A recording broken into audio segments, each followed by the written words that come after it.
Welcome to the deep dive. If you work in institutional finance, asset management, or complex structuring, you know that jurisdiction is everything. Today, we are focusing our laser beam on a specific tool that really defines European sophistication: the Luxembourg securitization undertaking, known pretty much universally as the SV. We have been deep in the source material for this one. I mean, these are guides written by and for the financial architects who deploy these structures daily. Our mission today is to, cut through the jargon and explain exactly why Luxembourg remains the leading jurisdiction for risk transformation.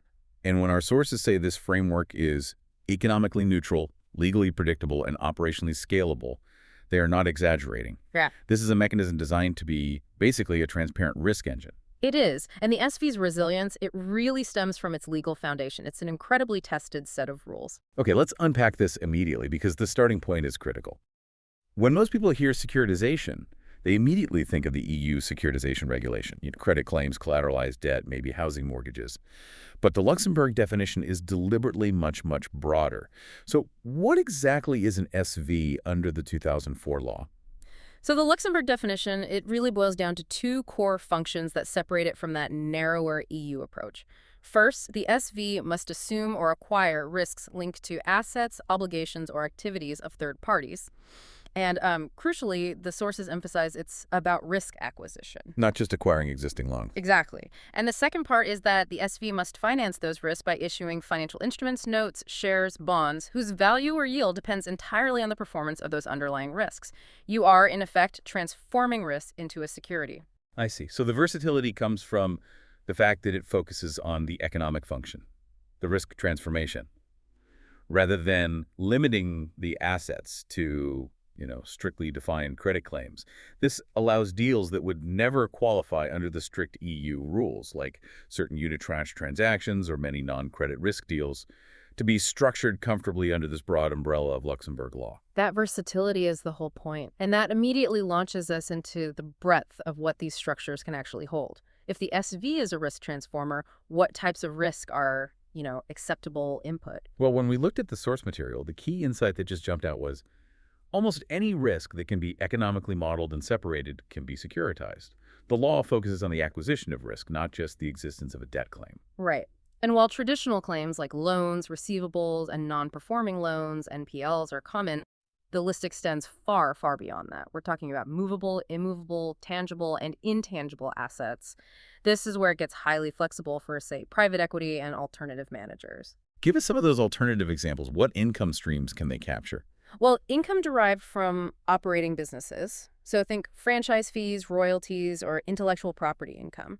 If you can model the predictable cash flow associated with a trademark license or, a music catalog, that risk can be acquired and financed through an SV. And here's where the massive institutional investor interest comes in: real estate. Real estate risks are a perfect fit, covering everything from standard residential portfolios and office parks to highly specialized assets like data centers, healthcare facilities, and logistics centers. And this is where the sophistication really shows. It's not just about acquiring a stable income-producing building. The framework allows for the securitization of complex development risk, like forward funding, forward purchase agreements, or even pure lease-up risk, where the SV acquires the asset based on future occupancy milestones. The SV can hold direct title, equity in the holding SPV, or just economic exposure through derivatives. But if the SV can hold real estate assets, we hit that crucial operational constraint immediately. It can't suddenly start acting like a property developer. That's the boundary wall. The financing structure must be intrinsically linked to the performance of the underlying risks, the rental income, the capital gain, or achieving those development milestones. But the crucial caveat is that the SV itself must remain passive. It's an administrator of cash flows and risks, not an active creator of new commercial revenue streams. Understood. So once we know the risks we're acquiring, the next logical question for you, the listener, is what legal wrapper do I use? Let's move into comparing the two main structural choices: the company versus the fund. Okay, so you have two major options, each with distinct governance and tax profiles. The first is the securitization company, which is incorporated under standard corporate law, the SA or SARL, that managers are already very familiar with. So if I'm an asset manager, why would I pick one over the other? What's the thinking? If you anticipate large, complex deals, maybe seeking a listing on a European exchange, The Société Anonyme, the SA, is generally preferred. It requires EUR 30,000 in minimum capital, but its governance is robust and recognized globally. It's just ideal for large public note programs. And the SARL, the private limited company. That's really the workhorse for private deals. It's simpler to manage, requires only EUR 12,000 in capital, and is incredibly efficient for bilateral arrangements or private placements to a small group of institutional investors. Okay. Now, what about the fund structure? So the securitization fund is distinct because it lacks legal personality. It is essentially a pool of assets, often structured as co-ownership or fiduciary property. It has gained popularity recently because it offers maximum contractual flexibility and, very importantly, potential for tax transparency that the corporate vehicle doesn't always offer automatically. And regardless of the choice, the constitutional documents are the foundation. What must these documents explicitly include to operate as an SV? They have to explicitly reference and opt into the securitization law. That's non-negotiable. They must clearly state whether the SV is regulated by the CSSF, which is Luxembourg's regulator, or unregulated, which, as we'll get to, is usually the preference. And critically, they need those really robust protective clauses. Limited recourse and non-petition provisions. These are much more than just standard contract terms, aren't they? Oh, they are central to the vehicle's resilience.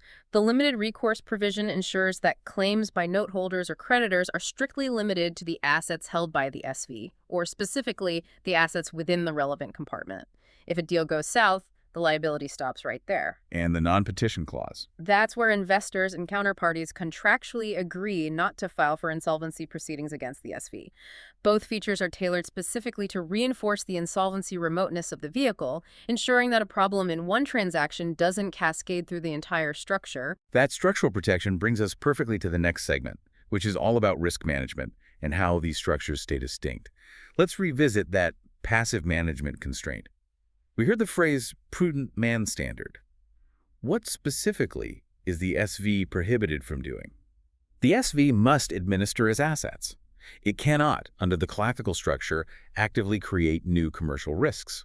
If you are operating a business, making speculative trades, or engaging in active real estate development where the SV is the decision maker for construction, leasing, and repositioning, you are crossing the line. You're being an operating entity. So if I hold a logistics portfolio through an SV, how do I manage it while staying passive? The SV acts purely as the financing platform. The day-to-day work signing leases, managing maintenance, deciding on capital expenditures, managing the tenants, that has to be outsourced entirely to third-party professional asset and property managers. The SV is the owner of the risk, but it is not the active manager of the business.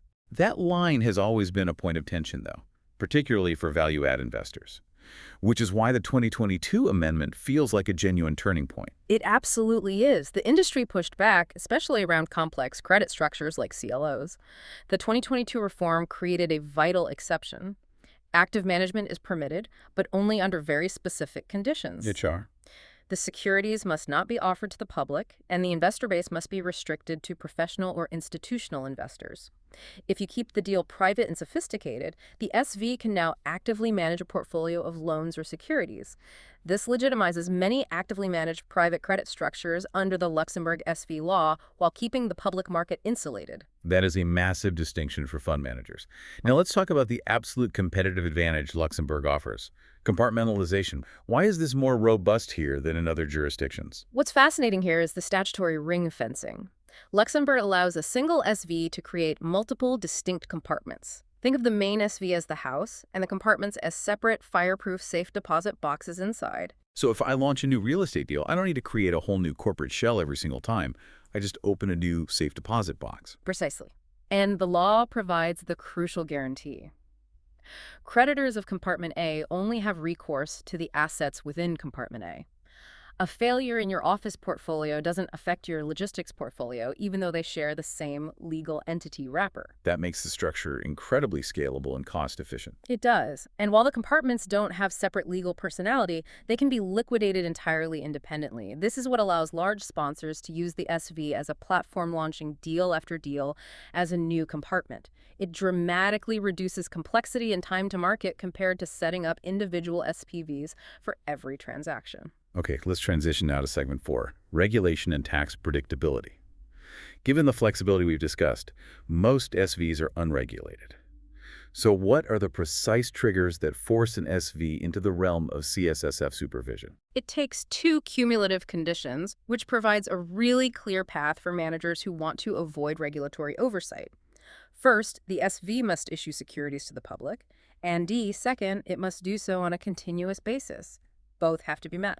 So how do the regulators define to the public in practice? The definition is quite detailed. An issue is not considered public if, for example, it is directed exclusively to professional clients under MiFID II rules, or if the minimum security denomination is relatively high, at least EUR 125,000.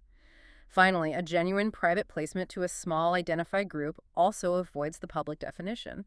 So if you are a manager targeting institutional money, keeping denominations high or restricting your investor base is the clear roadmap to remaining unregulated. Absolutely.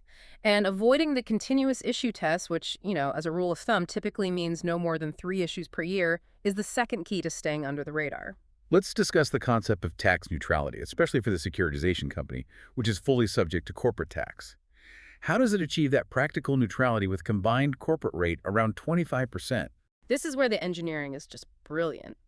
The company is taxable, yes, but the law allows for a crucial deductibility mechanism. All payments made to investors and creditors, interest, redemption payments, or even payments explicitly linked to the vehicle's profits are treated as fully deductible expenses for corporate tax purposes. So if the SV passes nearly all its income through to its investors via notes or profit-linked shares, the resulting taxable base at the SV level, it just approaches zero. Exactly.